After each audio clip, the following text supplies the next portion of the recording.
Don't worry too much if you do not understand any of that at all. All you need to know is we're the biggest, bestest thing on Ton, which is the blockchain of Telegram.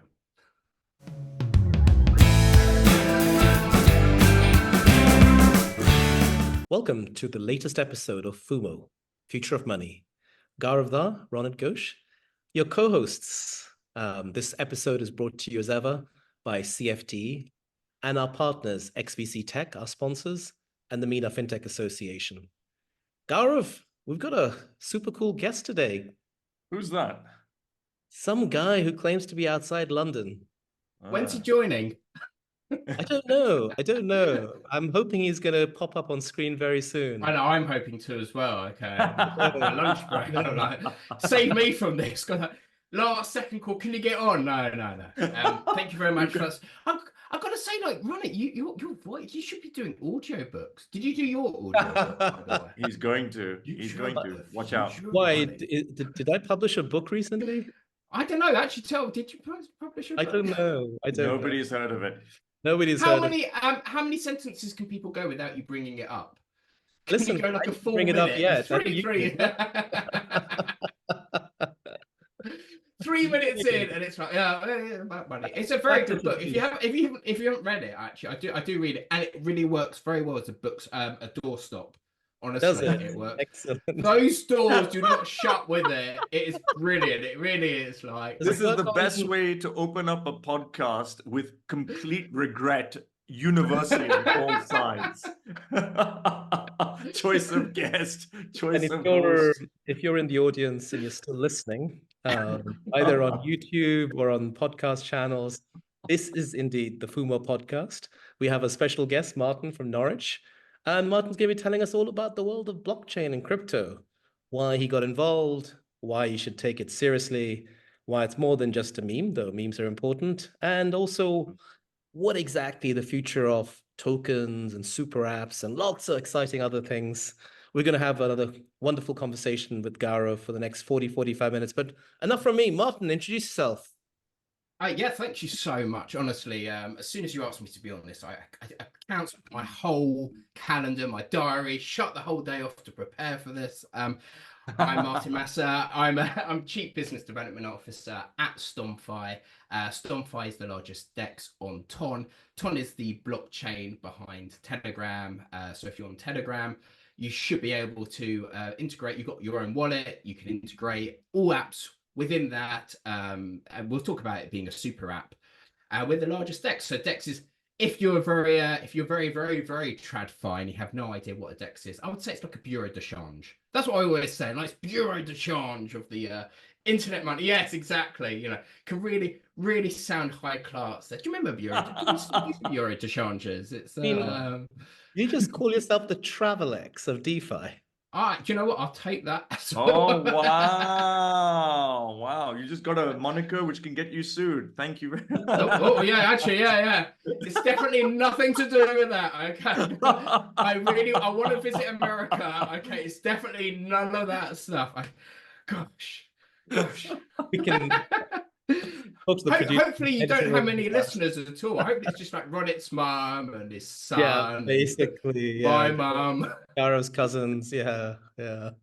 All 350,000 of us, Martin. But no, definitely. But no, in all seriousness, it's just a way that you'll be able to you can swap tokens. So you can, if you have USDT, which is native, which is the tokenized dollar, you'll be able to swap that in a range of tokens that are on the Ton blockchain. And soon with STON.Fi, it'll be cross-chain. So you'll be able to do multi-chains and different chains going on there.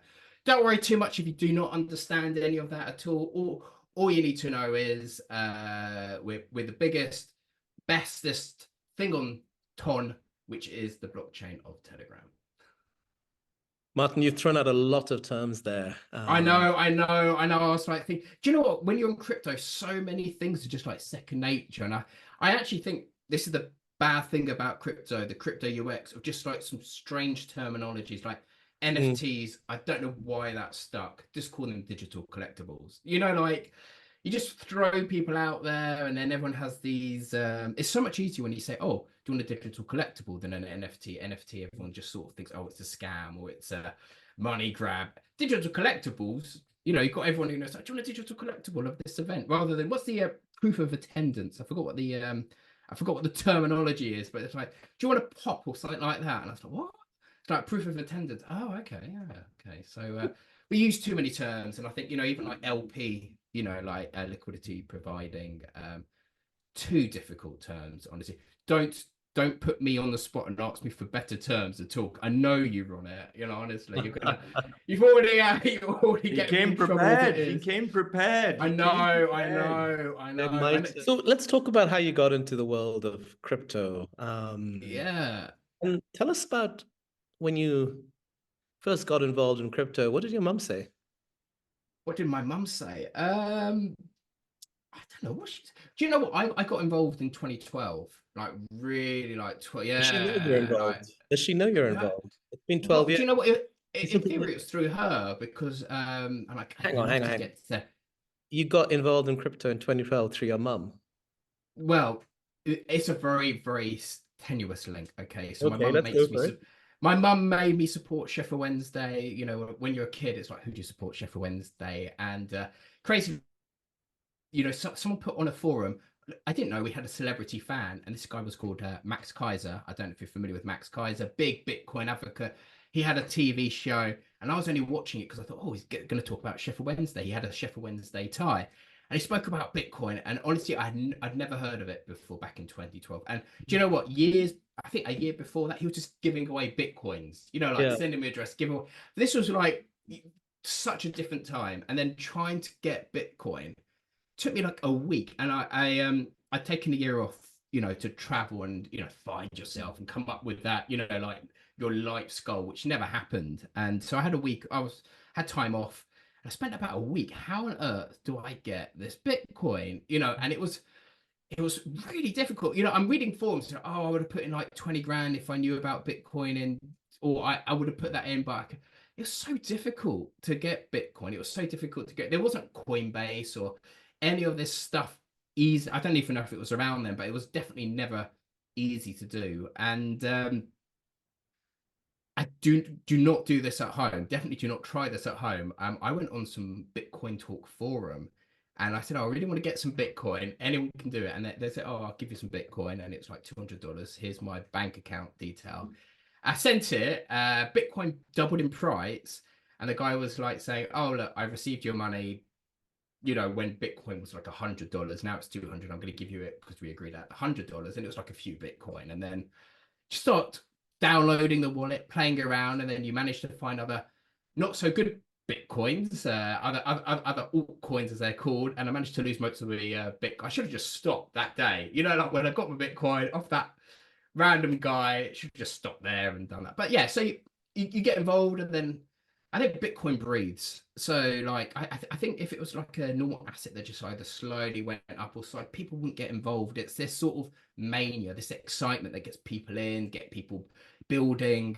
It obviously goes up, and as it goes up, it goes down, and a lot more dramatic. So you sort of go away, but you're sort of looking back and forth, like, what is this that I've lost money on?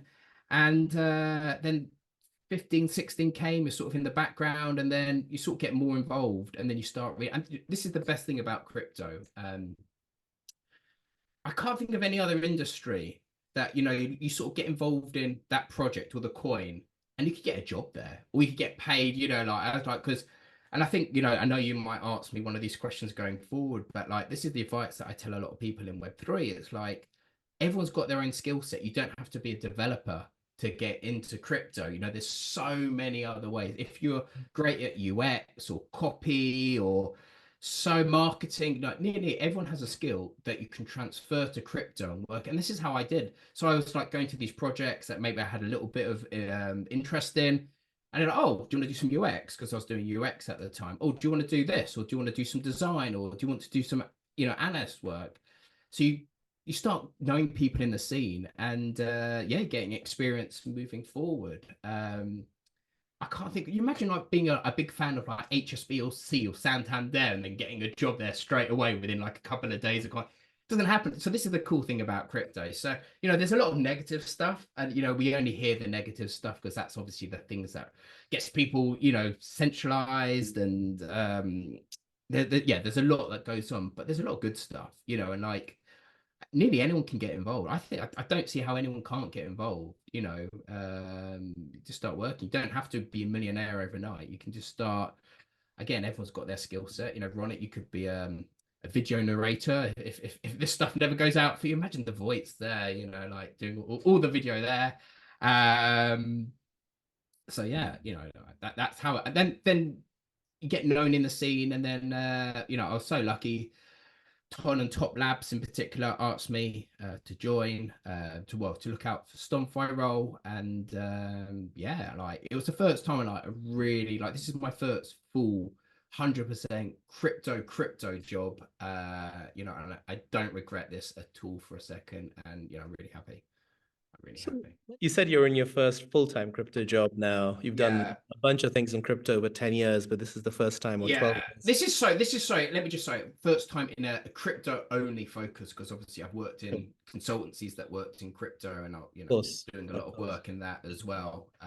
Yeah. But yeah, it's very different working in like a crypto startup than like working at HSBC or BNP Paribas, and there's a huge amount of pros and there's a huge amount of wow, like processes, and yeah, it's very different. I love how quick it moves. There's probably loads of stuff you do there that you could never get away with at like a bank, of just like pinging people and doing events off the cuff, and you know, speaking on podcasts like this without getting any approval or anything like that, just going on, and yeah, it's brilliant. I recommend, you know, like if you're ever thinking about it, just trying and, you know, getting involved on it. Now you're wearing a t-shirt with Yeah. STON.Fi on it. Yes. You're watching this on YouTube or a video, you can see that. Mark, Yes. tell us about what is STON and what is TON. Yes. So hopefully most people in crypto on Telegram, and I know there's a lot of people, hopefully a lot of your listeners on Telegram, and every user, apart from a couple of geolocated places, actually get a wallet. So anyone has a wallet there. If I know what your ID is or handle, I can send you money, you know, straight away. So if you ping me what it is, you know, I'll send you over. I can send you over USDT or TON straight away. And I think this is like the real use case, you know, for crypto. Yeah, ping it away. Like, I want it now. over where you are. But this Make is it what rain. Make it rain. I go around to events and I sort of send it to people. You know, I send TON, and this is like the original Bitcoin pizza. I won't bore the audience with what Bitcoin beats about. You know, I've been giving away like a ton and say, look how easy it is to integrate and do that. And there's multiple other tokens or coins. It's probably tokens. Coins are layer one, but I won't go into the semantics too much about that. You know where Martin first sent me some TON or set up my wallet? I think you set up my wallet when we were in Dubai in Home Bakery Club. No way. Yes, ways. How cool is that with the floppy mango? Is there any money in there? I can't remember. I have to check. Yeah. I think I sent you like a ton. And has it grown 400% on it? I don't know. I have to check. I don't know. I think we'll have to discuss this later. But so yeah, this is one of those. If Rollick doesn't show up for the next podcast, you kind of know why. It's he's in Tahiti because he's got a ton of time. I've not heard that one before. I did not. It's okay. Just if the podcast compliance people are watching or listening in, there is very little ton in that wallet. So there really is, honestly. It was just a little bit of dust, just as a POC. It was a fragment of a ton or whatever. What do you call it? What does ton divide into? Anyway, let's talk about ton and STON. Let's get into it. So how far have we got into this? I've nearly gone half an hour without actually talking about this. Is brilliant, you know. Like... Yeah, let's talk about what ton and STON do and all. So the really cool thing about TON is it's integrated into Telegram. It's not the only thing, but it's integrated into Telegram. And if you wanted to swap, if you want to get other coins, you can use STON.Fi by either going on the website, and you can connect your Telegram to the website STON.Fi, and then the app, and you can swap there. you could connect one of the wallets that they have there, which you've already done, but you could actually do the swap inside the wallet, and that uses STON.Fi behind the scenes. And again, the user clicks and everything is cut right down. The other thing that not a lot of people know is we're actually integrated into a lot of applications as well. So, for instance, a lot of games are using us. So if you've got a game, say for example, you want to go to the next level, or I don't know if are you familiar with Candy Crush, Ron? Kids use Candy Crush, use your card for Candy Crush, you must like that. Minecraft. Minecraft, yeah, because you can buy extra stuff on Minecraft. So this is what they've done. You can sort of integrate that, and then STON.Fi runs in the background, but you wouldn't know it's STON.Fi, and then just all the swaps going forward on that. So it's fully integrated, and my role as Chief Business Development Officer is obviously coming on podcasts like this and some other professional podcasts that I get invited to, and just going around saying, you can integrate us. You don't have to just swap with us. There's a huge amount more. And the really cool thing about Telegram is there's mini apps. And I don't know how much you want to talk about mini apps now, or do we talk about that a little bit later? Yeah. Okay. Go. So how do you guys use Telegram yourself? What do you do on Telegram? I got two different groups I talk to on Telegram. I talk to a whole bunch of people that are in the crypto space. And then on Telegram, I talk to a whole bunch of people that are in the tech space, but they just find it as a very convenient and secure communication tool till today. I haven't had much of an experience where personally in my ecosystem, because it's financially saturated with products and services, that a wallet scenario has found its way into conversation for me to be able to say that this is something that I would use or interact with, because it's just no, that's great. But do you use that as DMs as well, or do you just use it for groups? I use it for personal and for groups. Right. Yeah, both. So you don't DM, so you don't, because it's a really good thing, especially maybe a lot of people listening use Telegram in different ways. Hence, we'll probably talk a bit later about being a super app, but like I used to only use it to being in groups. And then all of a sudden, working crypto, a lot more people sort of contact you and you sort of use it more as like a WhatsApp or over Teams or Slack or any other forms of communication. So there's two basic ways. You've got the chats and you've got the groups. Not everyone uses it together. Now, there was this project called NotCoin, and NotCoin was this sort of tap to earn game. And I won't go on too much about that, but let's just say it was a game on Telegram. That was the first example of mass adoption of Telegram apps. So apps within Telegram. So it's not just a communications tool. You can actually do stuff in there. There's a lot more. There were many more apps way before NotCoin. But the really cool thing about this and the tap to earn and a lot more, this Hamster Combat game, which has 200-300 million. People now are discovering a lot more to do with Telegram. So they're actually able to say, oh, look, there's apps in there. And look, there's a huge amount more stuff that's coming. You've got games, you've got applications. You could near enough imagine like the App Store on Apple or Android. It's very much like for Telegram. And you can interact with Telegram a lot more now. So, this is what Telegram's doing, and you could turn any website that you have into a mini app within like 30 minutes. I know our head of marketing or CMO Jack of Tom Foundation always goes on about that. But imagine like you have a website and you can turn that into a mini app that's within Telegram. You could get using that straight away. You turn that into an application, and now imagine you could integrate STON.Fi, for instance, to have then DeFi. Then you've kind of really upgraded and quickly given extra use cases that you don't have to do STON.Fi, obviously, but just goes to show like the future, what's going forward, that, websites can be then built into Telegram and you can interact with it, and loads of use cases.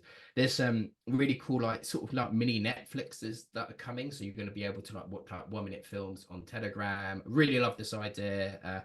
So it's going to be like entertainment. It's going to be games. It's going to be lots of this ton dating as well. I know you boys don't need it, but there's ton dating as well, and there's lots of multiple things that they're doing, and it's a really big stuff. I just want to step back for 1 second, and I want to can you tell everyone how many Telegram users there are? That question is quoted by Telegram nearly as much as Ronnett's book, but we're getting very close to 1 billion. We are getting very close to 1 billion. So you've got 1 billion people, right?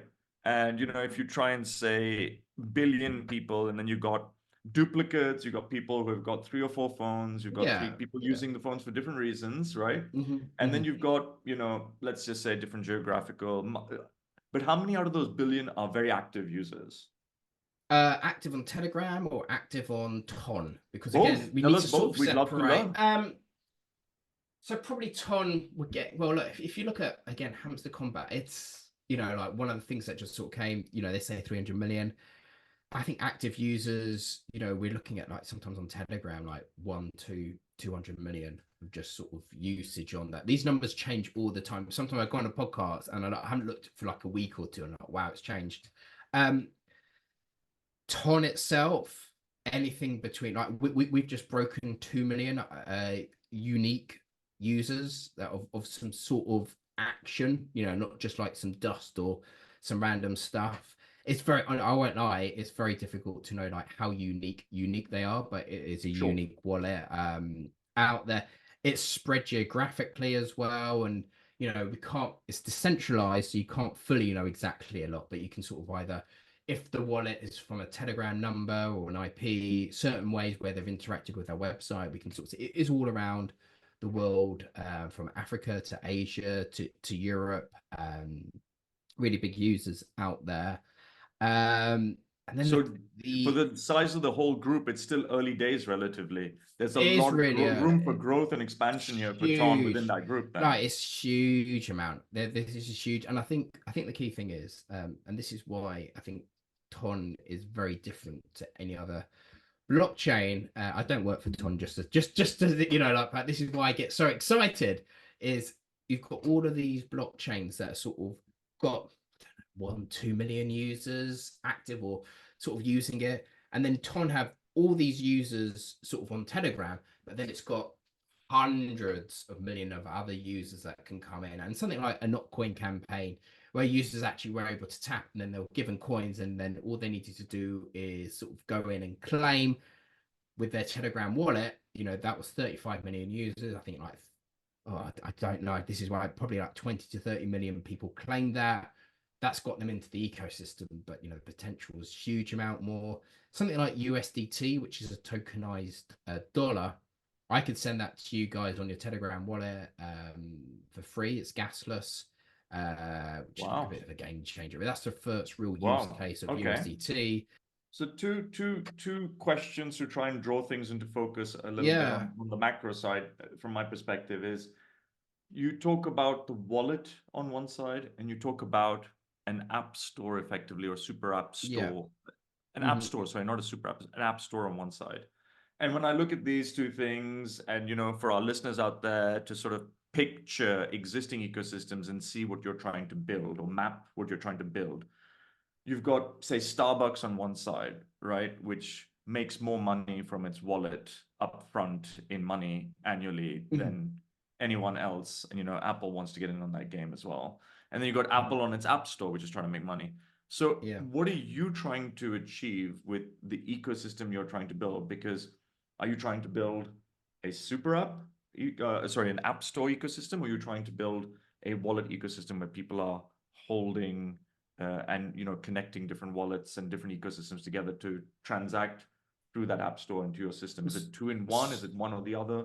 Can you guide us It's a through bit of what your both. end goal is? Yeah, what's your end goal? Let's say, what does it look like 3 years, 5 years from now? What do you want From a STON.Fi perspective, I want to be integrated into nearly as many apps as possible. So then anyone that wants to interact with them, and you're going to be interacting with it without even realizing. There's so many things that we probably do now that you'd never know. Imagine. Give us Because I think people examples. go Give into us a DEX. examples.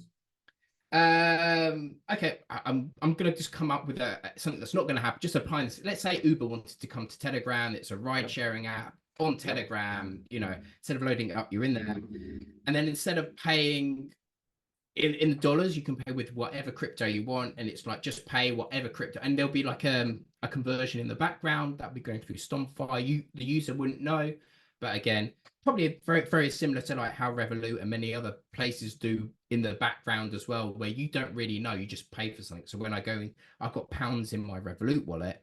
If I go into a store and I in Vienna and I get a melange coffee and a newspaper and I tap it there, It does the Euro GBP in the background. I don't know. It's instant. It's great. There's obviously fees behind the scenes. That for me is brilliant.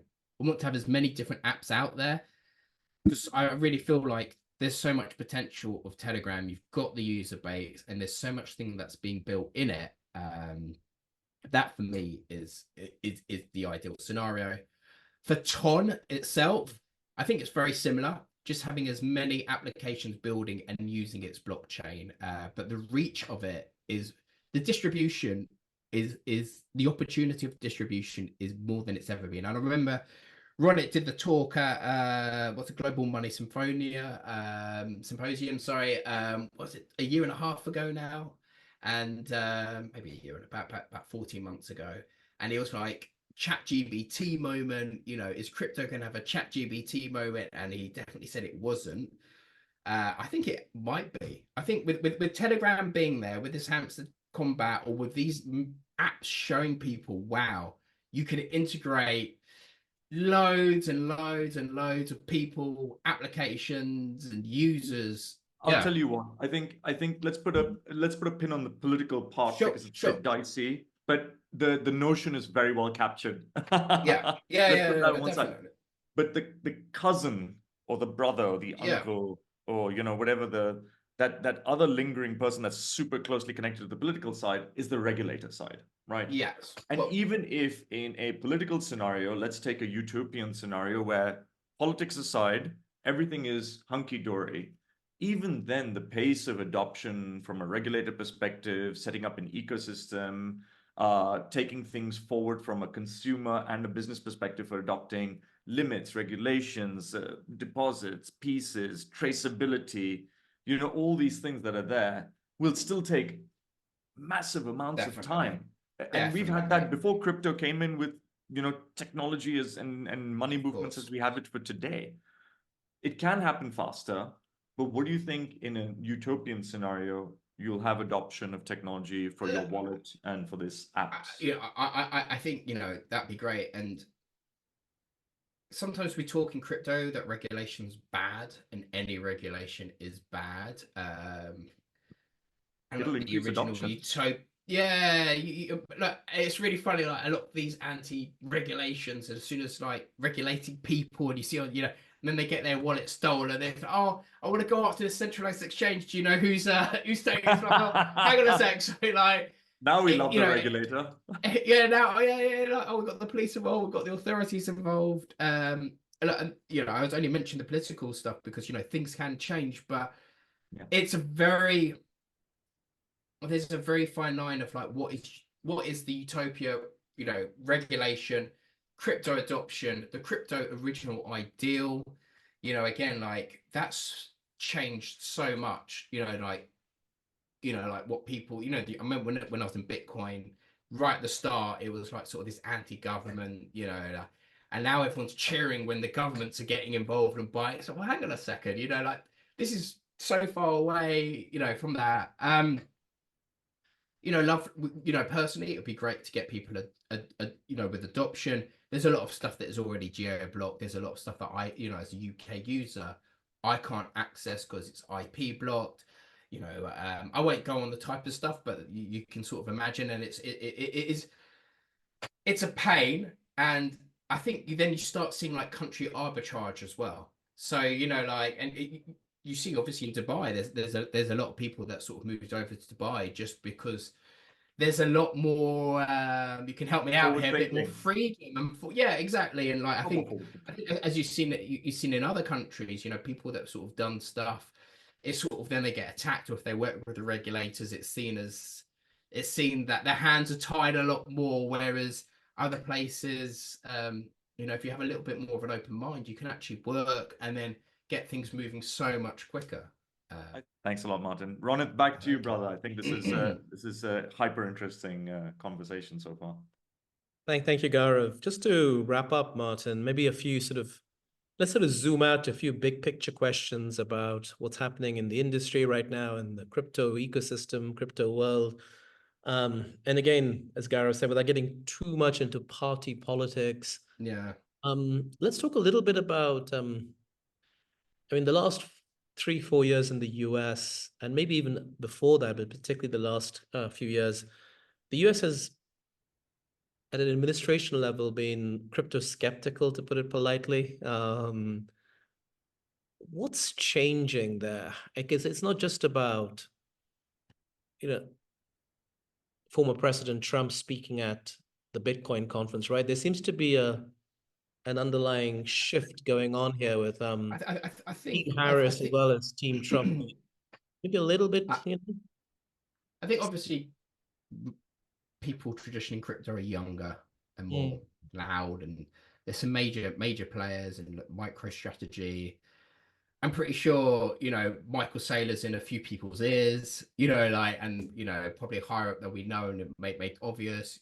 You just need to sort of look at the arguments that he's been doing. You even look at the situation of El Salvador and what they've been doing and how that's transformed. And, as I said earlier, I think you can't be anti-crypto. I think there's too much of a risk. I don't think with something so close election-wise, you can not, like alienize any voters. You want to get as many voters in as possible. So, we saw some the ETF go through just because of, obviously, they were scared from the other side going through. And I think a lot of the bad news, were a lot of the bad stuff sort of being sorted. Very vocal from Coinbase and a few other parties out there. Bitcoin ETF sort of doing very well. It's bringing a lot more eyes of attention. I think you near enough. If you sort of think, like, why we don't want a crypto brain drain. This could be this is why I think Dubai has this opportunity. I think, financially, London's probably, the top FX and financial center. Then you've got New York, and then you've got a big gap. Is to buy that opportunity with the crypto to sort of fill this gap up there. Like, if we're so harsh on our regulations and we're getting the brain drain over to Dubai, there's huge opportunity. So I think, things are changing. I think people are sort of thinking about this a lot more, and crypto isn't this evil thing used by scammers to intimidate people. I think the narrative's definitely changed, and I think time was just the thing that helped on that. I mean, for sure, like with all youngish technologies, there is a huge amount of scammer activity. Now, we're not going to suggest that you're part of that, Mark, but there's a lot. Look, I mean, you just have to open Telegram or Twitter every day, or X as it's called. I know it's not great. It's not great. Can we remove? I don't know why my note taker's there, but can we just remove that? Then now it's the other one thing I was going to say is, I think people sometimes get very worried about dramatic change. I don't know if you remember when in London, probably before your time, Ron. I know it's definitely before your time, but they used to put horses' heads in front of the cars because people got so scared. So people were too scared of the car, so they'd put a fake model of a horse's head. I forgot what the name is, and they'll be driving there because then people accepted. There's no point having this horses, like this paper mache or whatever it is. But I think, Mark, this is the 1970s you're talking about, or yeah, about the 70s. Probably the 1870s, but yeah, if we could do something cool, we could pull up an image. But look, I think the longer it's the a longer huge things, change, and people, it's huge. They're huge, and I think, like, people wanting these dramatic change, which probably won't happen. But again, this is the cool things that are going there. Yeah. And you've obviously been at ETHCC, the sort of the big ETH conference recently in Brussels, and maybe as the last kind of wrap up takeaway point. Yeah. We're sort of sitting here, we're recording this right at the end of July. It'll be August when we release this, August 2024. Like, as you look out next 6-12 months, without making you hostage to fortune, given this industry changes so fast, what are sort of the big trends, the big narratives, the big stories, whether it was in Brussels, whether it's what you're dealing with partners and clients online on a day-to-day basis? Talk us through, like, the top 2 or 3 trends and narratives you see it right now for the next 12 months. That's really tricky. I think the narrative's going away from a lot of this ZK and other layer ones, it's gone a lot quieter on that. I think people aren't as interested. I think partly down to the airdrop mechanisms that sort of alienated a lot of people. I think it's still there, you know, but that buzz around that's completely died down. I don't know how long it would take to continue. I feel DeFi, there's a lot more talk about DeFi and how that can move forward. And speaking to people that are building a lot more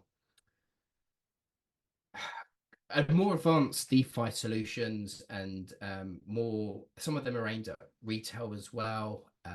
Building, like people are really building, and I think everyone I'm speaking to is sort of involved in building or doing something in the scene rather than just sort of investing and hoping. I think we're going to be seeing, you know, like again from the TON side and from STON side, we're seeing a huge amount more people that are building a lot of stuff, you know, just getting out there and finding applications and moving forward.